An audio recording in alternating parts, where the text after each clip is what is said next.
must first plant myself. Watch. And in himself was the potential for healing, deliverance, breakthrough, grace, mercy. All of that was encompassed in the Godhead bodily, namely Jesus the Christ, Son of the living God. Come on, y'all know his name. Somebody say Jesus. So in Jesus was the potential for the redemption of the earth. Watch this.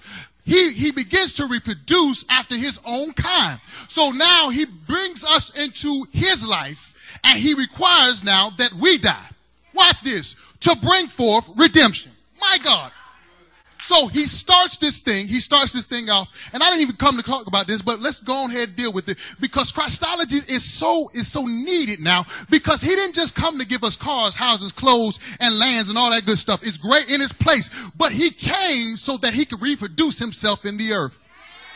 Watch, that we would be conformed unto his image, that we would be hewed out into his image. Somebody say Jesus. So now, anytime you plant a seed, the reason for planting a seed is to reproduce. Else, keep the seed in your pocket.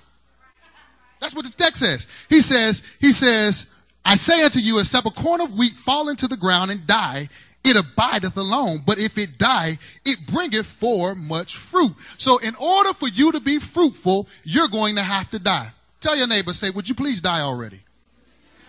Ooh, that sounded real bad, didn't it? But when you think about it, I need you to die and you need me to die so we can bear much fruit.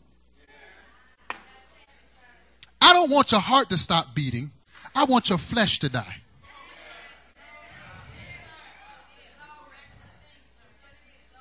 Because again, the one thing that stops us from becoming trees is our flesh. And so now the church is not reproducing itself because there's too much flesh on parade. And so now, because we're not planted, watch this, because we're not planted, we're not producing. And because we're not producing, we're becoming extinct. And if we become the extinct, then there is no salt in the earth. And if there is no salt of the earth, where is the flavoring and the seasoning that God meant for us to have in the earth? Somebody say, I gotta die, I gotta die. So then there is something in us that must die to reveal what God has truly placed in us to the world. Because within a seed, there's everything that is needed for it to become a tree. In other words, a seed is nothing more but tangible potential. However, that seed must be planted into something. Touch your neighbor and say, I got to get planted into something. Watch this, because if I'm not planted in something, my potential is then eaten. My potential has the potential to be burned. My potential has the potential to be choked out. You don't believe me? Let's go to Mark. Let's read the scriptures tonight. Mark chapter 4.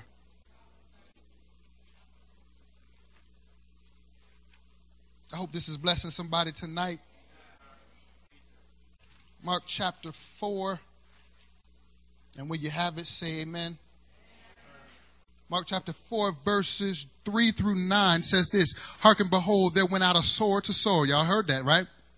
And it came to pass, as he sowed, some fell by the way, and the fowls of the air came and devoured it up, and some fell on stony ground, where it had not much earth, and immediately it sprang up, because it had no depth of earth.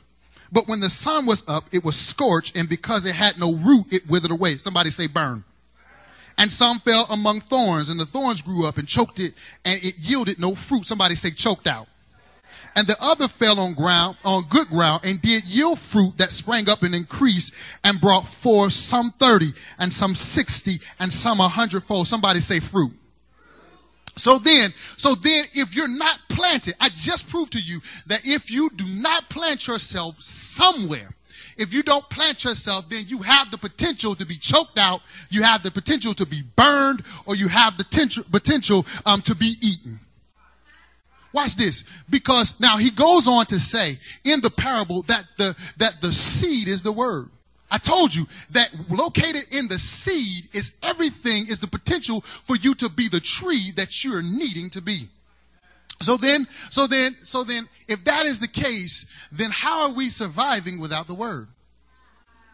Now, listen, we get the word on Tuesdays, we get the word on Sundays. That's great. But what about Monday, Wednesday, Thursday, Friday, and Saturday? See, these are basic, fundamental building blocks of Christianity.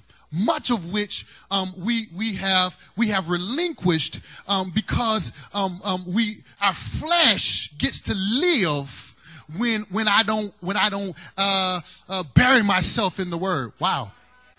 Watch this. Because the only way for a seed to come forth, it has to be buried. And sometimes, and most times, we don't bury ourselves in the word. We bury ourselves in emotion. We bury ourselves in relationships. We bury ourselves in distraction. We bury ourselves in everything but the word. The word is only good for us as a sedative.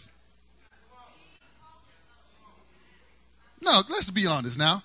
Because you know, if I can't sleep, if I open up the Bible, the minute I read in the beginning, God created, and then there's a snore that comes after that. Come on, let's just be honest. Can't be honest, can't be saved. And so now, rather than use the word as a guide and use the word as a ruler, we use the word as a sedative, which means that's why we're awake to our flesh and asleep to what he's saying about our lives.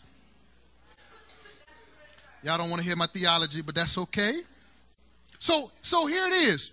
It fell on stony ground, and it was choked out because it had no root. Watch this. Now roots are absolutely fundamental to the life of a plant.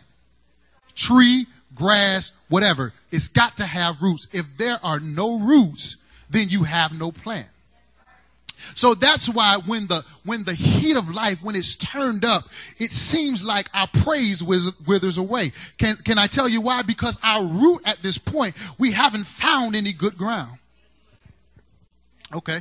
And so now we're talking about growing. We're talking about bearing fruit. We're talking about flowering. We're talking about being fruitful. But we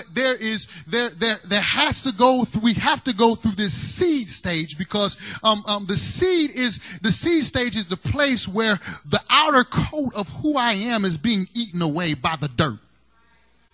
So then if the seed ever finds good ground, it allows the dirt to dissolve the outer shell, watch this, to uncover and reveal what's in it. In other words, there will be times where God will plant you in dirty, mucky, miry situations, but it's not to choke you out, but to reveal what's in you. Touch your neighbor and say, what's in you?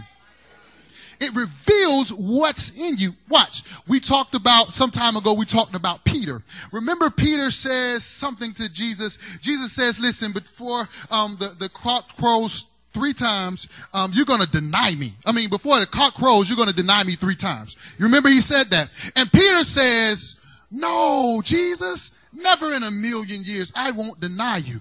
But what happens is Jesus plants Peter in a dirty, mucky, miry situation, firstly to reveal the ugly, nasty, stinking stuff that was in him, to get him to a place now where he could grow. Watch, because when you see him at John 20, in John 20, he's at a place of being humble. Watch. He's in the garden, he cutting people's ears off.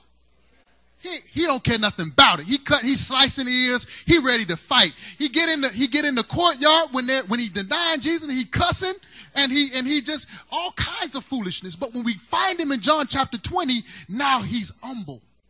How do you know? Because when asked, hey, what are you going? Do you love me, Peter? He says, God, you know I love you. Now back before that, he was, I'll die for you. He proved himself to be lying because he denied him, right? But it wasn't to kill him. It wasn't to choke him out. It was simply, number one, to reveal what was in his heart that was keeping him.